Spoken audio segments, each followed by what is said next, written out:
Our next panelists, in very different ways, have important perspectives to offer because His Majesty King Abdullah of Jordan and Queen Rania were here for the first CGI. President Michelle Bachelet of Chile was here for the second one in her first go-round as president. We're going to begin with the announcement of some new commitments relating to Jordan. I have been worried for several months, as soon as really for the last couple of years, because of the conflict in Syria now spreading into Iraq and what it has done to Jordan nearby.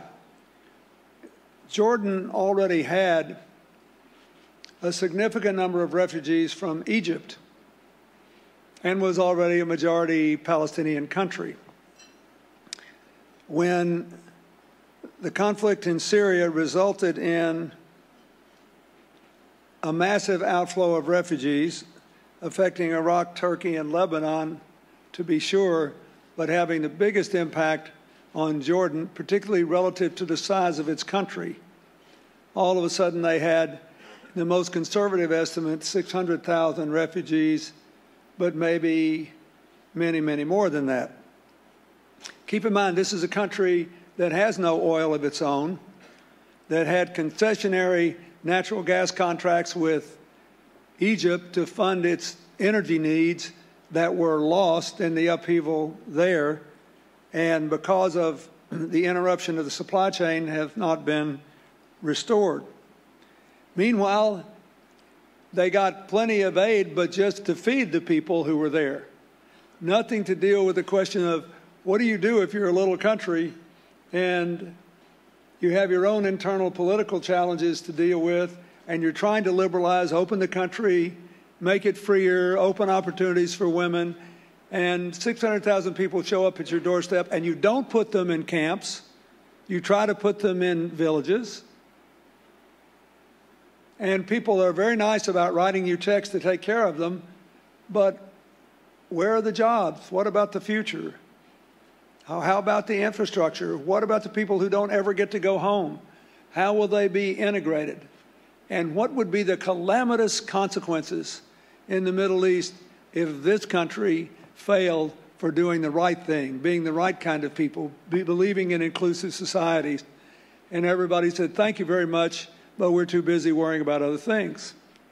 So I asked the king to discuss with his government the prospect of coming up with a plan that the rest of the world could contribute to. And a few months ago, we had our first CGI group meeting on Jordan, like we did on Haiti way back in 2009.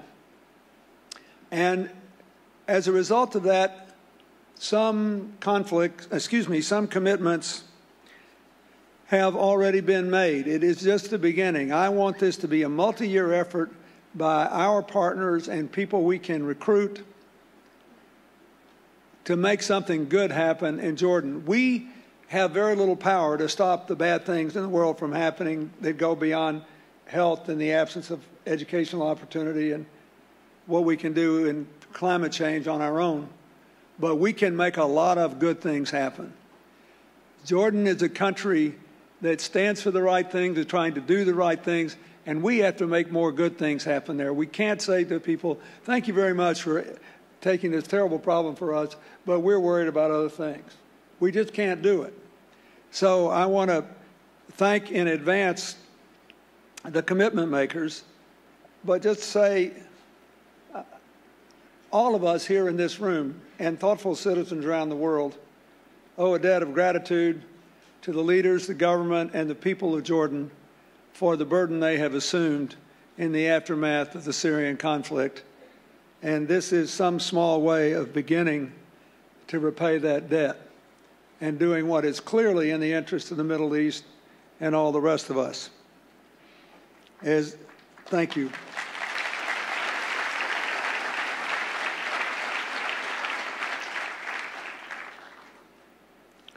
In the camps that do exist, there's not enough sanitation. In the refugees that are integrated into communities, sometimes it works well, but sometimes they're just shanty towns and nomadic communities. Over the past several months, the king and his government, I think, have displayed extraordinary leadership.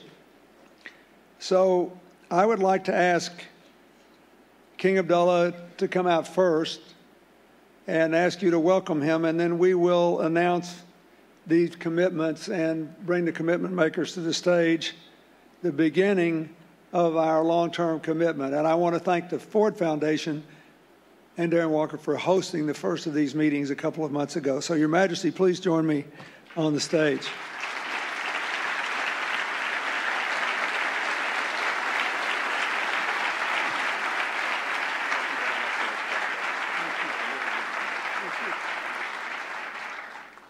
So, I want to invite to the stage Heather Shafter of Blue Drop Performance Learning, Morten Albach of Vestas Wind Systems, the world's largest producer, a great Danish company, Majid Kadumi of Medtronic, Michael Ninais of AmeriCare, Nancy Aosi of International Medical Corps, Dario Rustanian of Pelosio Spa, and Scott Jackson of Global Impact.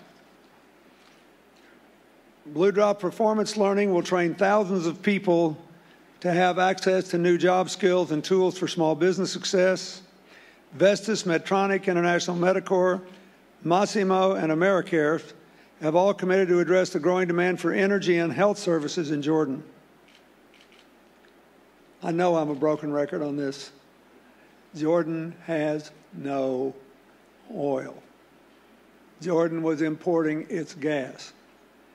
We should solarize and windize the country and help them get universal electricity in a way that will promote further economic expansion. I want to thank the particular focus on women and girls who bear the brunt of infection and disease with the International Medical Corps. Pelosio Spa has worked to create easily deployable school structures to address the serious issue of overcrowding affecting Jordan and other countries with large refugee populations as well. These types of education efforts complement others already in progress, such as the commitment last year to support Syrian scholars made by President Sampaio and the Institute for International Education. This work is just the beginning, but the members of our working group have carried on in the true spirit of CGI, and I'm really impressed with what they've done, grateful for what they've done, and I ask you first to join me and the King in thanking them, and second, to think about ways in which you might join them. Thank you very much.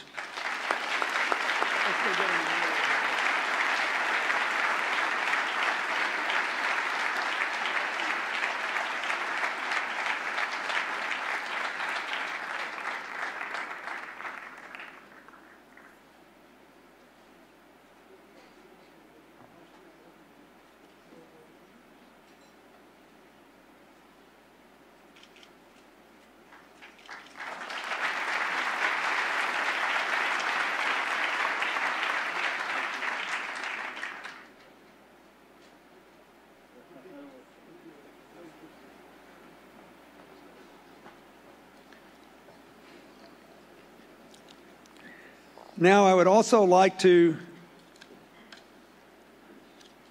invite to the stage the President of Chile, which on a per capita basis has the strongest economy in Latin America and is leading the way in many, many areas, Michelle Bachelet.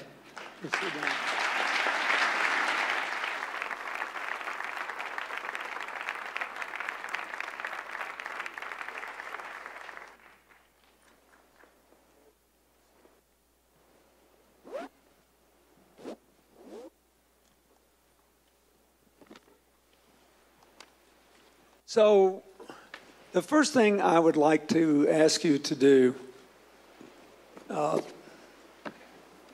And we'll start with President Bachelet, since we've already opened with Jordan. You came in 2006, and you had just been elected president of Chile. Then after your term, you became the first leader of UN Women from 2010 to 2013. And then you did such a good job the first time they brought you back. But what's different now and then in Latin America and the world? Why did you decide to run again? And how are the problems different? How are the opportunities different between now and what you did the first time? Well, thank you. We're happy to be here again. And we really appreciate what the Clinton Global Initiative is doing. I would like to start saying, why did I run again? Because I just couldn't help it. Maybe it's in my blood, in my milk bottle, the word responsibility. But let me go directly to your question. And maybe a little bit even before I assumed in office in 2006. In 2000, 189 countries pledged, the Millennium Development Goals, trying to really improve the life of millions of people. And there was a lot of different areas, but one of the main goals was to reduce extreme poverty. And by 2010, it was attained, that goal, to reduce to half the rate on extreme poverty. But having said that, and I would say on the 8 goals of the MDGs, the majority has been sort of attained. But that doesn't mean that the world, the world is much better for millions of people, but still lacking behind a lot of them. 1 of 8 persons in the world still have hunger. 1.2 billion people still are in poverty, and so on. And 2 of the goals that did not do well, it's ensuring education for all, and the second is environmental sustainability.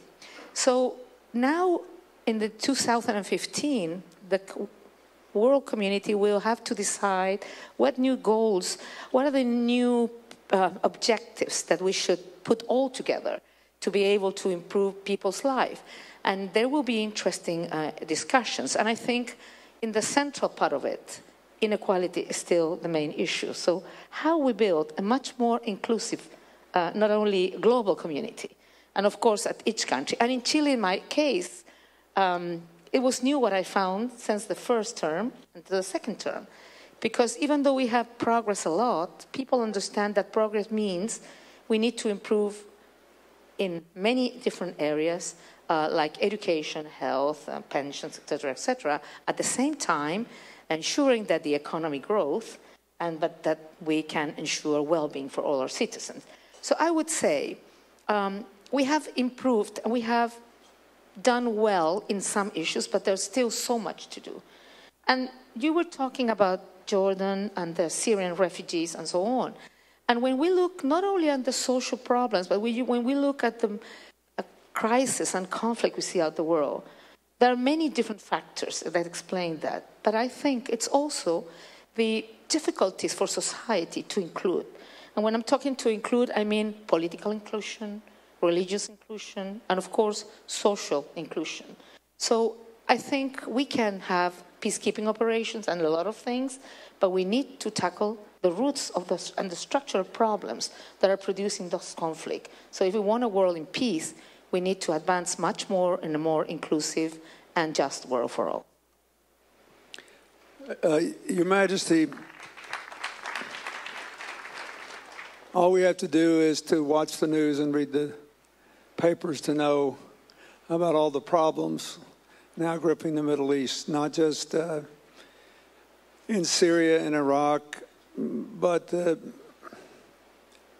the controversy over Iran's nuclear program, all the difficult war conflict in Gaza that just concluded, what's happening in Egypt, its ups and downs, and its future now.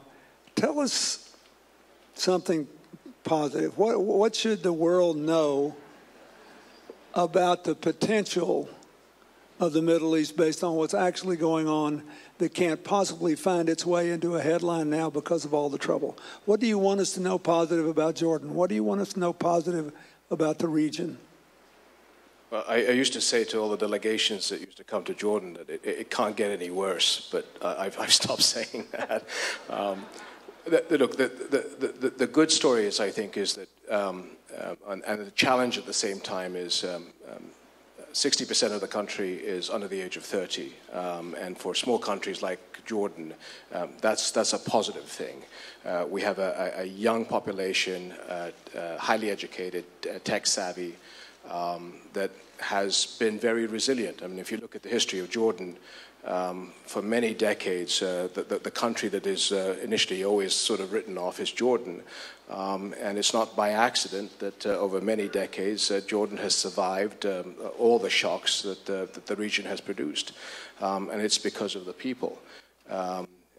And so as we have seen over the past 2 years, 3 years, we looked at Arab Spring, which was a major crossroad for the Arabs. And as opposed to revolution, it was evolution. We managed to move forward. And as a result, opened our doors, which is the natural way of things that happen in Jordan. We've been a country that's always welcomed refugees because it's the right thing to do. You did mention the tremendous burden that we have in our country. But with the tremendous economic burdens, you know, the economy is coming back. You know, everybody says to us, we're just shocked that Jordan is doing what it's doing, suffering as it's suffering, but we're still keeping our heads above water. And I think that's the secret of Jordan. Part of it is because there is this relationship between the private sector and the public sector. We have invested in our youth. There's a lot of programs that are going on now between the private sector and public sector in PPPs. There's a lot of investment coming into Jordan. But the other side of the story is, unless we get help by the international community on the burden of refugees, which is affecting the government of Jordan. Last year, for example, most of the aid that comes from the international community and from donors, which are extremely appreciated, only accounts for about 39% of the aid that we need. The rest is the burden on the Jordanian economy. This year, the burden of Syrian refugees is going to be about $3 billion. So again, we're probably going to expect only 40% of aid coming from outside is going to cover that. So how can we balance this dichotomy of the burden of Syrian refugees to the economy that is growing back? And how do we give faith to the young people that need to come into the workforce? And when I say that 60% of the country is under the age of 30, it's the same thing across the Middle East. So when I reach out and look to people around the room, this is the challenge that I think all of us have. It's not just Jordan, it's how do we give the hope and promise to the youth globally, and Chile is another example, but to youth of the Middle East that feel that they've been abandoned. And this is where we have to get it wrong. I mean, the challenge, as you just alluded to, is not just Syria and Iraq. It's Lebanon. It's in the Sinai. It's Libya. We're seeing it in Yemen. We're seeing it in Nigeria, Somalia. So as we're talking about the politics of a coalition over this week in the United Nations, we are looking at Syria and Iraq, but we have to look at the other elephants in the room. It has to be a comprehensive approach. President Obama understands this, but it's how do we bring it together to look at a comprehensive fight, which it really is, between good and evil, and giving the younger generation the promise that we do care about them and their future. Just one sort of sideline of information. As we try to create jobs and opportunities for the youth, ISIS today is providing foreign fighters $1,000 a month in salaries, which to people in Jordan is the equivalent of middle class to higher middle class income. If we don't get this right, if we don't step up to this moral responsibility, how are we going to be able to combat this experience, this extremism? So it's something that is now global. We're all invested in it.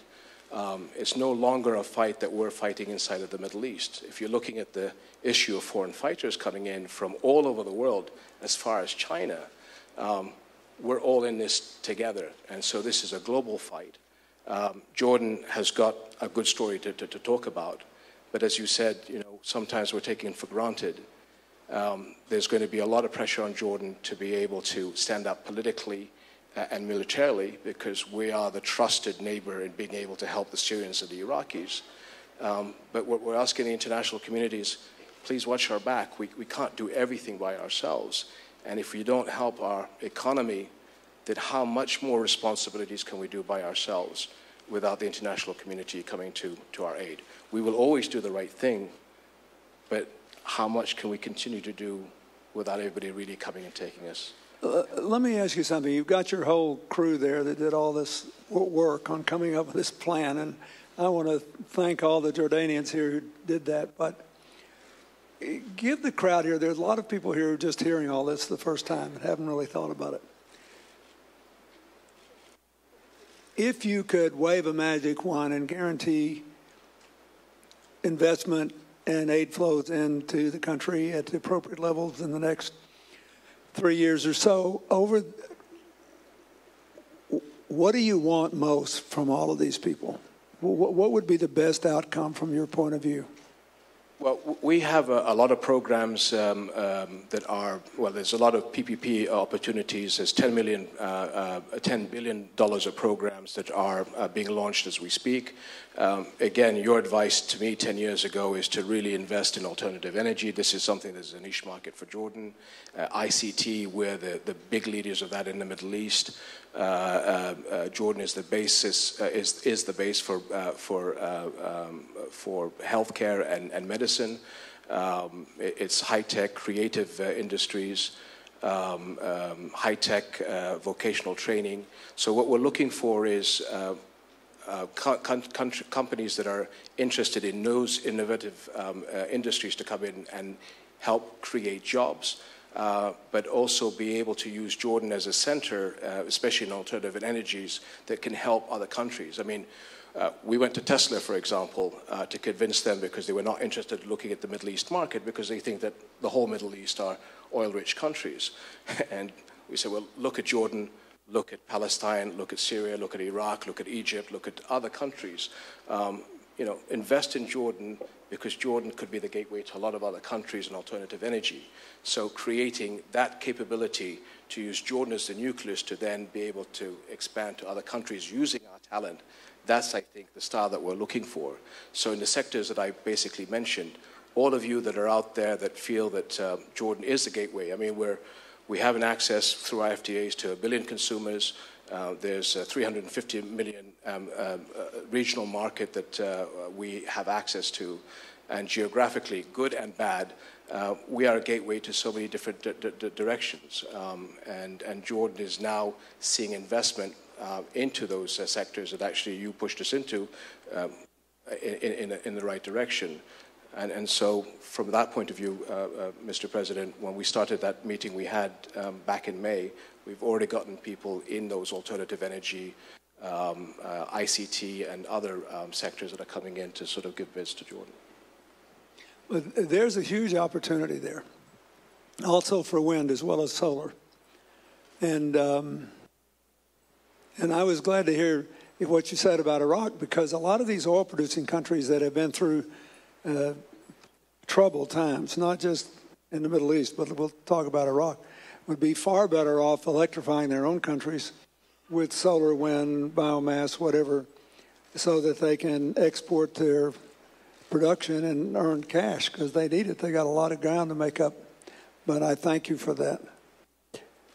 Let me ask you a related question. You did this UN Women's job, and here you are, the first female president to do a second term, maybe anywhere in the world.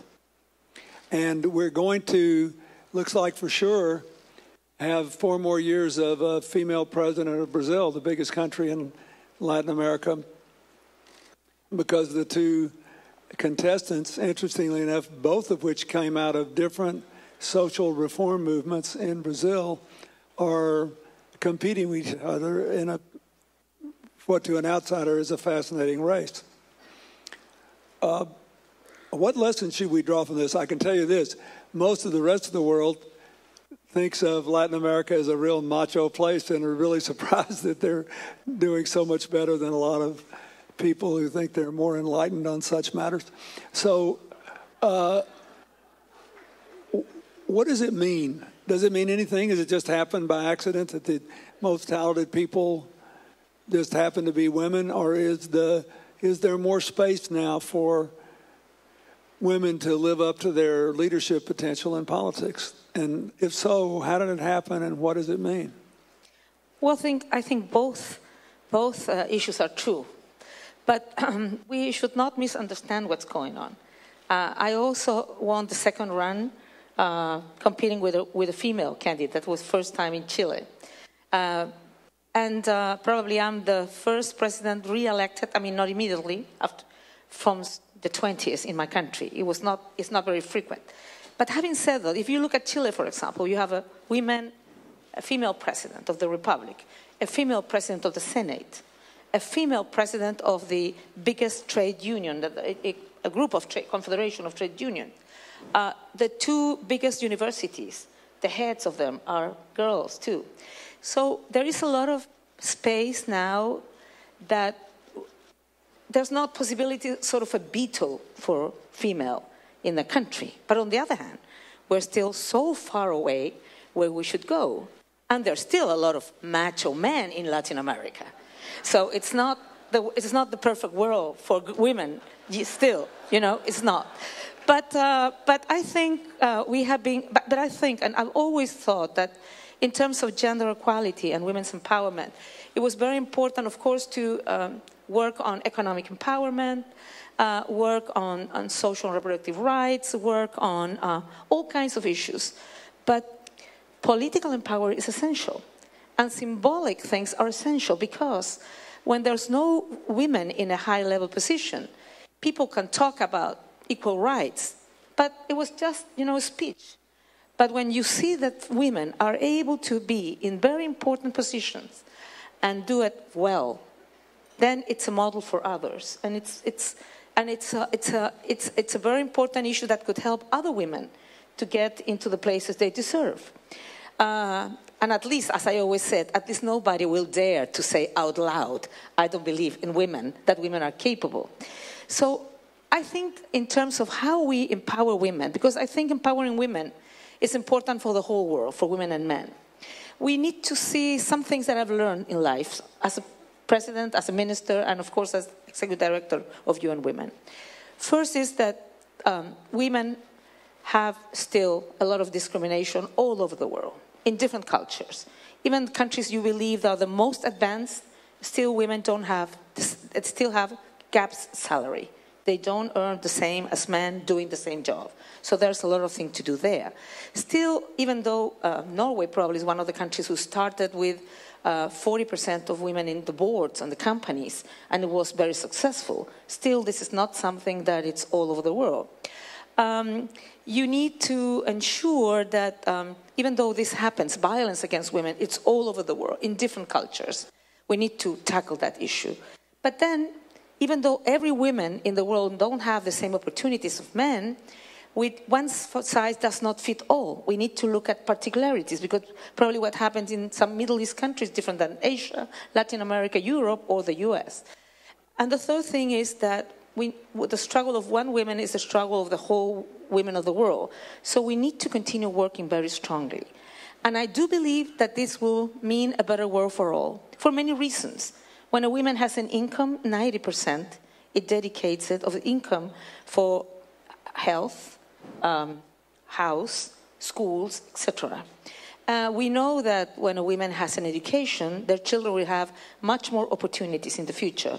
So when we are talking about empowering women and giving them the place they deserve, but also at the company level, when you have more women in different levels of decision-making positions, the company does better. So it's an issue of believing it. But the thing is, I ask myself, being executive director, because we have so much evidence. And Hillary, in a meeting on women's empowerment in California some years ago in the EPEC meeting, while she was Secretary of State, she did a fantastic presentation. But the thing is, you talk to many head of states, head of governments about this. They all say, yeah. But nothing happens really. So I've always asked myself, how are we able to build strong and I would say decisive arguments that will show how the world will be much better if men and women have equal rights and opportunities. Thank you.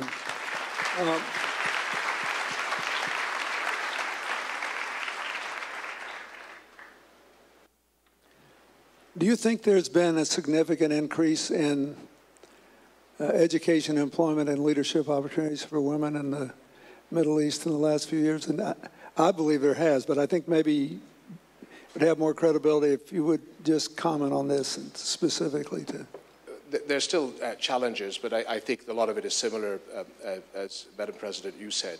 When you look at the results from our high school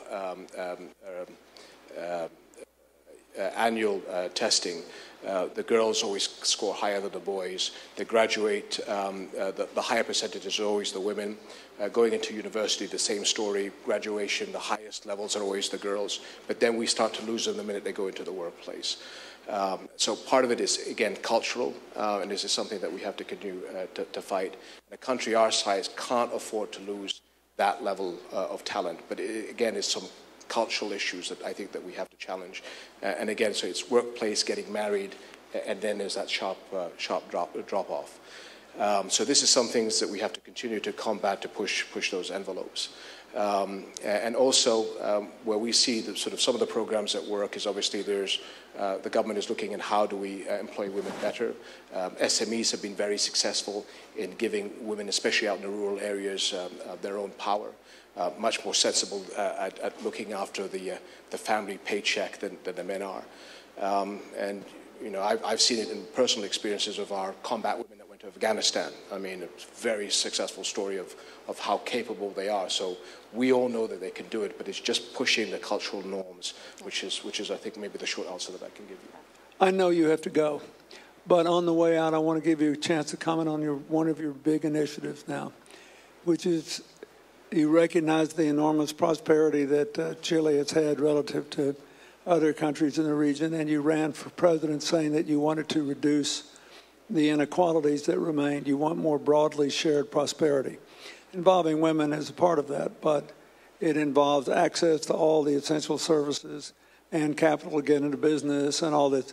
So what would you like to this audience to know about, and by the way, Standard & Poor's, not some left-wing group, Standard & Poor's, that analyzes our whole stock market situation, issued a report saying that severe income inequalities in America was a substantial constraint on our long-term growth, and that it was this truth for other countries as well. So before you leave, just tell them what you want them to know, what you want us to know about what you're doing on the inequality issue.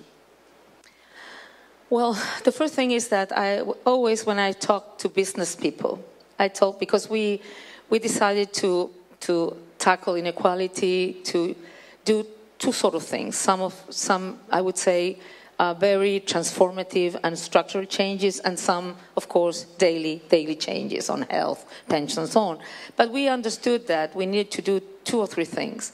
One was to make a very strong educational reform, because education for us is essential in both ways, because it will permit everyone not to lose, as the King Abdullah said, anyone's talent, but also it's also an economic challenge, because we need to improve our productivity, our competitiveness through innovation and more science and technology and so on.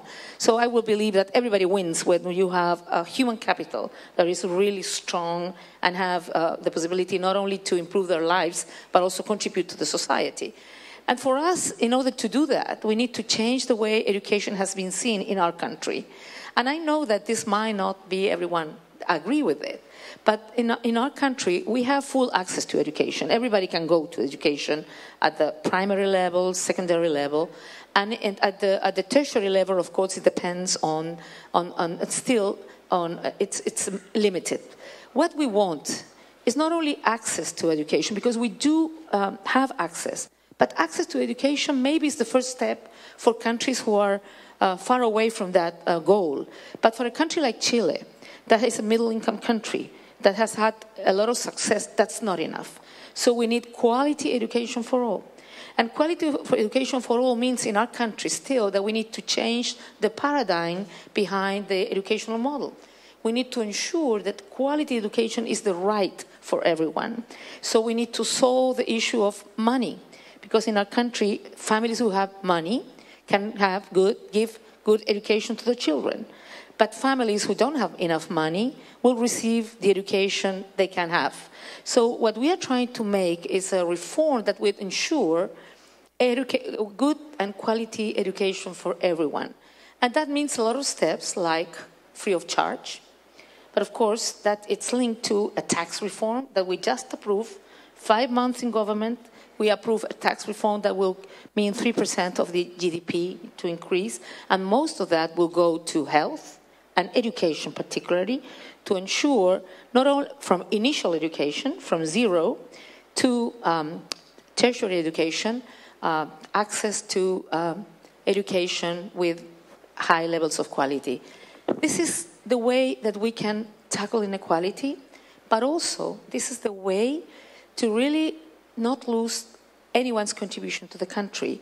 So one of the things that I've been discussing many times with the business community, because sometimes they see this agenda so bold and transformative, and they feel like it's a threat for them. And I said, you know what? The real threat in our country is that we don't tackle inequality. We have seen it all over the places in the world. People are so frustrated if they see the GDP is going up, but their lives are going down and are worse. That's the real threat, that we can continue, start with social riots, with social not cohesion. So the things I've been trying to do is how we ensure transformation that can really go into the direction of a better country for all, but do it on the same time with governance in peaceful way and the most constructive way. That's the kind of change that I'm trying to move forward in my country. That's great. Thank you. Can you stay 2 minutes? I think we should let the president go. She's got to go to another meeting. Thank you so much. Sorry, thank you very much. Oh, it's great. King Abdullah, looking forward to see you.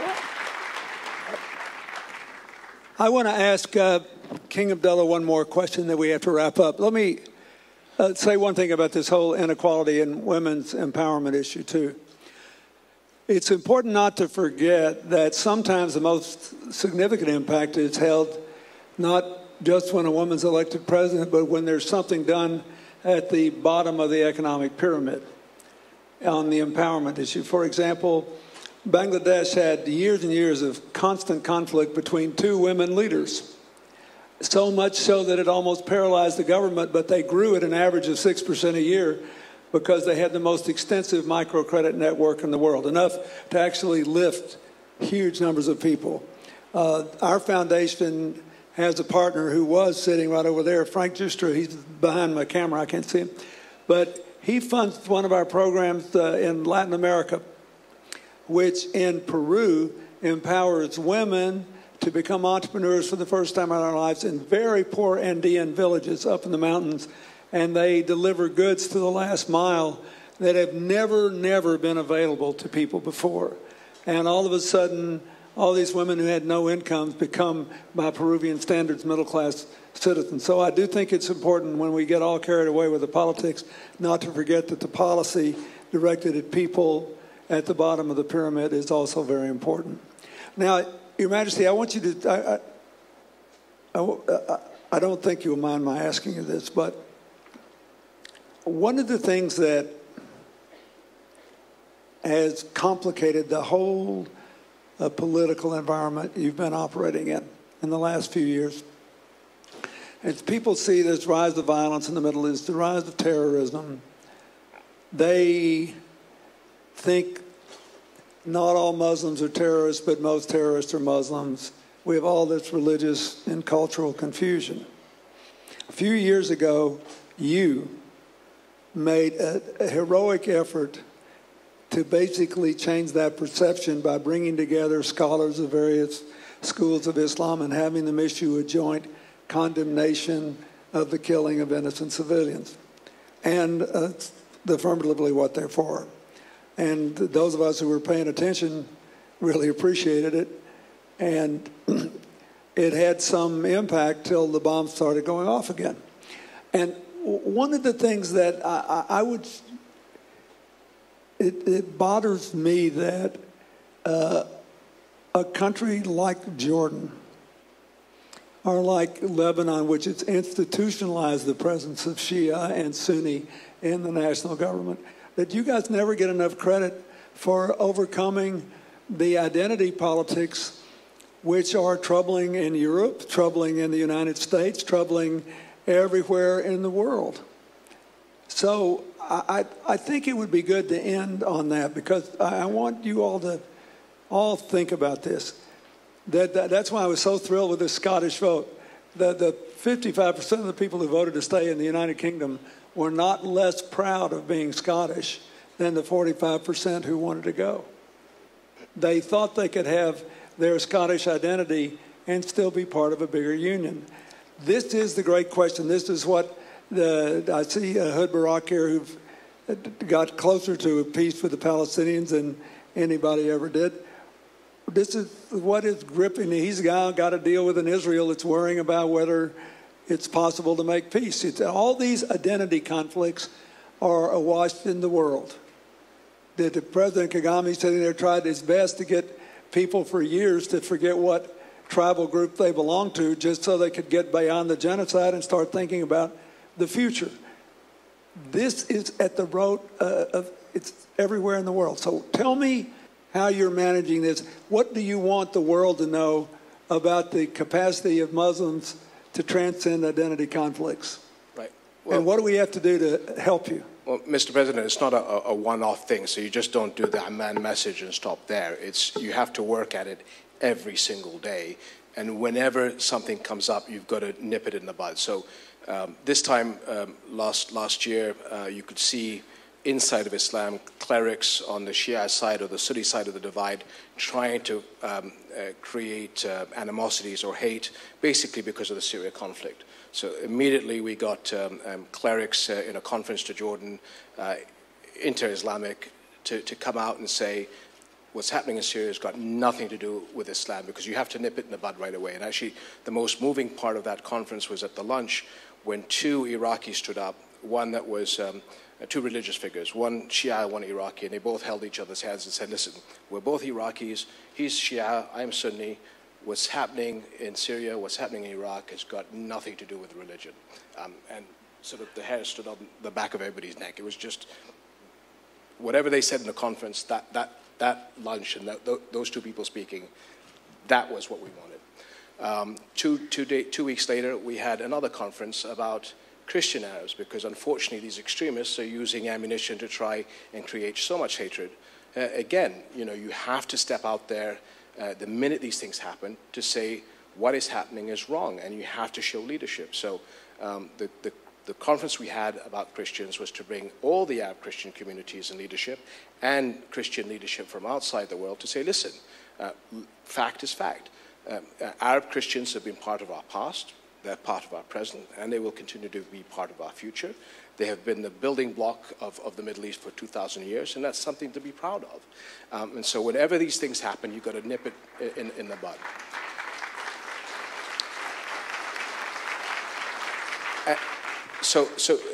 But at the same time, I think there's three ways, if you will allow me to challenge these issues. So one of them is, this is how the extremists use the challenges. One of them is perceived injustices. And sometimes I know I'll get flack for this from certain circles, but a perceived injustice or an injustice by many people is the Palestinian right of existence or their future and that of Jerusalem. And I know that some of our Israeli colleagues, every time I say that all roads lead to Jerusalem, get upset at this, and you and I have heard this issue for a long time. But rightly or wrongly, extremists use the injustice of the Palestinians and the issue of Jerusalem as a recruiting for extremists.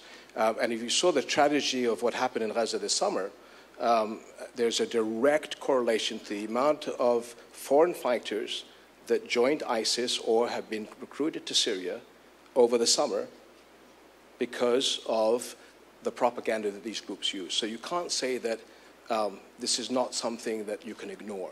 So on a separate issue, we're here in New York trying to see, can we get both partners back together again? Because the minute you ignore it, the minute that the Israelis and Palestinians walked away from the negotiating table, we in Jordan said, okay, let's start the stopwatch. Because we knew exactly what was going to happen. And it's not by accident that the military field hospital we have in Gaza, from Gaza 1, we kept there. Because we know Gaza 2, 3, 4, and if we don't solve this problem, Gaza 5, 6, and 7 will happen.